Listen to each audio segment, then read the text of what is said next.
আমার নতুন বাংলা উপন্যাস এঞ্জেল সম্পর্কে কয়েকটা কথা বলি, কেমন? এই গল্পের প্লটটা মাথায় এলো কিভাবে? খুব অদ্ভুতভাবে এসেছিল। বহু বছর আগে আমি এয়ার ইন্ডিয়ায় চেপে কলকাতা থেকে নিউ ইয়র্ক যাচ্ছিলাম। তখন আমি আমেরিকায় ছাত্র।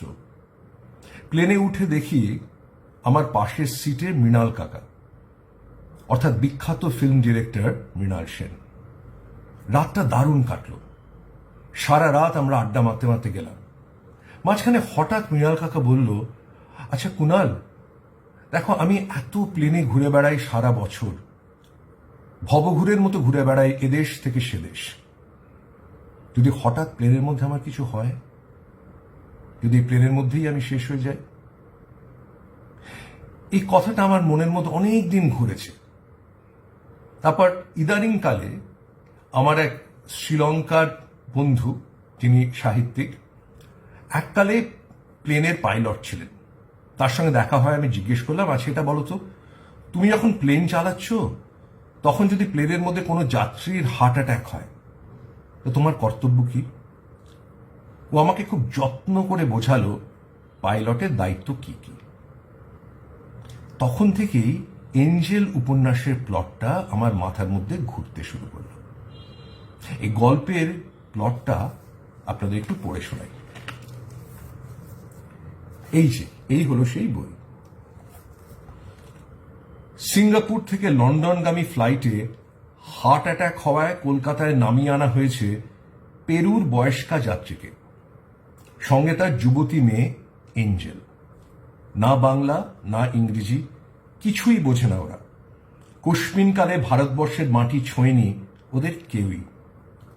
হাসপাতালে মা আর ট্যুরিস্ট লজে মেয়ের দেখভালের দায়িত্বে ব্যস্ত ইন্সপেক্টর রাজশেখর নন্দীর মাথায় এসে পড়েছে আরেক ভয়ঙ্কর দায়িত্ব। মাওবাদী দমন অভিযানে যে দুই ছাত্রকে আটক করেছিল রাজ, ছাড়া পেয়ে আত্মহত্যা করেছে তার মধ্যে একজন। জেরা চলাকালীন ওকে কি টর্চার করেছিল রাজ, সেই নিয়ে মানবাধিকার কমিশন বসেছে। দোষী প্রমাণিত হলে কঠোর শাস্তি পেতে পারে।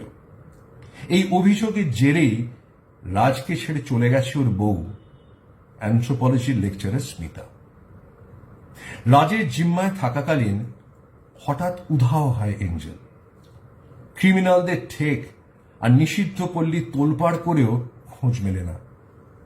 মন্দ লোকের পাল্লায় না পড়ুক, তবে কি মনের মিল পেয়েছে এমন কারোর সঙ্গে চলে গেছে এঞ্জেল? খালাসি ভিকিকে সঙ্গে নিয়ে শহর ছেড়ে বেরোয় ইন্সপেক্টর নন্দী। কোথায় সেই মানুষ যারা এঞ্জেলের মতোই মুক্ত? ফুসফুসে অক্সিজেনের চেয়েও মনের অক্সিজেনের প্রতি যাদের লোভ। পেরুর মেয়ের সন্ধানে মনের অজানা অলিন্দে ঢুকে পড়ে রাজ। পুলিশগিরির দায় দায়িত্ব ছাপিয়ে ন্যায় অন্যায়ের আসল শর্তগুলো ভেসে ওঠে মরা নদীর চড়ায় আর মেঠো গানের সুরে। শেষমেশ নিজেকে কি খুঁজে পাবে রাজ? ওকে কি পুনর্জন্ম দেবে এঞ্জেল? এই হলো গল্প। একটা ছোট অংশ আপনাদের পড়ে শোনাই। এঞ্জেলের সবকিছুই অদ্ভুত। লজে থাকাকালীন হঠাৎ হুটহাট করে কিচেনে ঢুকে যায়, নিজের মতো রান্না বানিয়ে নেয়। মাঝরাত্রে চিৎকার করে গান গায়, সে গানের মানে কেউ জানে না। একদিন রাজ ওকে কলকাতা দেখাতে ট্যুরিস্টের মতো বেরিয়ে পড়ে। এদিক সেদিক ঘুরে শেষ পর্যন্ত একটা শপিং মলে গিয়ে পৌঁছয় ওরা। এই শপিং মলের ঘটনাটা আপনাদের পড়ে শোনাচ্ছি। দোকানগুলোকে পাশ কাটিয়ে চলছিল এঞ্জেল। এদিক ওদিক তাকিয়ে ঠাউর করছিল সবকিছুই, কিন্তু কোথাও ও দৃষ্টি জমাট বেঁধে বসছিল না। দেখছে অথচ দেখছে না। মার্বেলের মাটিতে তত্তরিয়ে হাঁটছে, আগে পিছে মানুষের চাপে থমকে যাওয়ার কোনো প্রশ্নই নেই। স্পোর্টস ওয়্যারের জানলায় সদর্পে ফুটবলে লাথি মারছে রোনাল্ডো। স্ম্যাশ করবে বলে র্যাকেট হাতে লাফিয়ে উঠেছে নাদাল। এদিকে শাড়ির দোকানে অযথা নাভির সম্ভার দেখিয়ে আপ্যায়ন জানাচ্ছেন শুভ্রকায় স্বর্ণকেশী মডেল। পারফিউমের গন্ধে ম করছে গলিগুলো। হাতে হাতে লটারির টিকিট গুঁজে দিচ্ছে সেলস গার্ড। রক্তে অক্সিজেনের প্রয়োজন কম, তাই জাগতিক ঐশ্বর্যের চাহিদা নেই ওর, কোনো কিছু ওকে বশে আনতে পারছে না। কিন্তু কেন? সত্যিকারের এঞ্জেল বলেই কি? মালটাকে দেখ, শালে তো চিড়িয়াখানার চিড়িয়া দেখছি, এখানে ঢুকে পড়লো কি করে? চিন্তার খেই কাটলেই আশপাশটা নজর করে দেখে রাজ। একদল ছেলে এঞ্জেলের কাছাকাছি ঘুরঘুর করছে, গলা তুলেই কমেন্ট পাস করছে। অন্য কেউ শুনছে কি শুনছে না তাতে বিন্দুমাত্র ভ্রুক্ষেপ নেই। নেপালি পার্টি মনে হচ্ছে। তারপর গলা চড়িয়ে ডাক, আরে ও কাঞ্চি। ইতর মন্তব্য শুনে টেম্পার চড়ছিল রাজের। শুনেও না শোনার ভান করছে খদ্দেরের দল। সিকিউরিটির লোকজনও কাছে পিঠে নেই। পা চালিয়ে এঞ্জেলের দিকে এগিয়ে যায় ও। এই চুলে হাত দিয়ে দেখতো পুঁথিগুলো আসল না নকল। হাত বাড়ানোর আগেই ছেলেটার হাত চেপে ধরে রাজ। তারপর মুখখানা নিজের দিকে ঘুরিয়ে সপাটে চড়। বাকিদের কয়েক সেকেন্ড লাগে ঘটনাটা বুঝে ওর উপর ঝাঁপিয়ে পড়তে, কিন্তু ততক্ষণে পুলিশের ভাষায় কমব্যাট মোডে চলে গিয়েছে ইন্সপেক্টর নন্দী।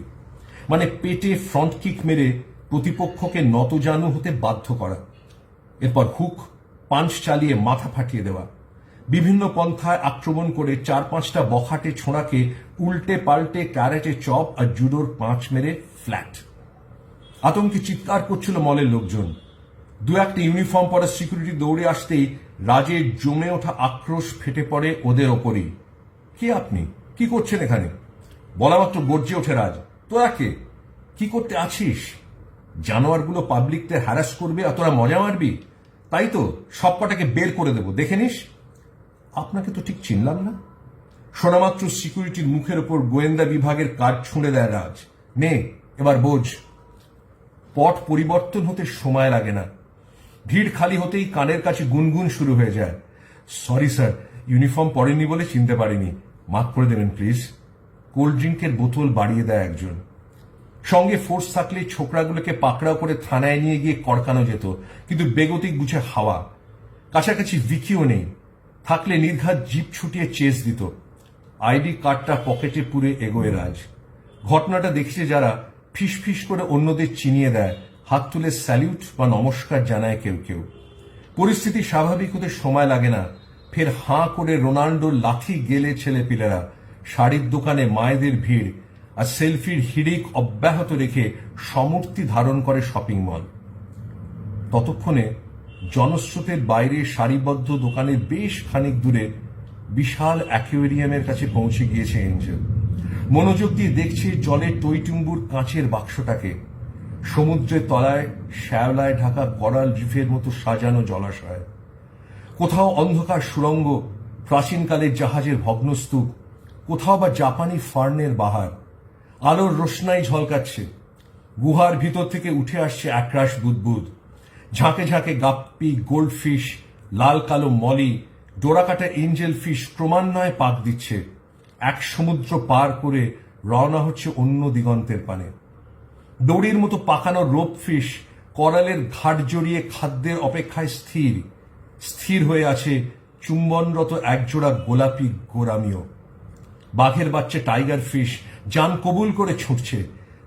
নাছড় বান্দা লেগে রয়েছে একদল ক্যাটফিশের পেছনে। কেঁচোর গর্ত খুলে ভোজন সারতে শামুক বাহিনীও তৎপর।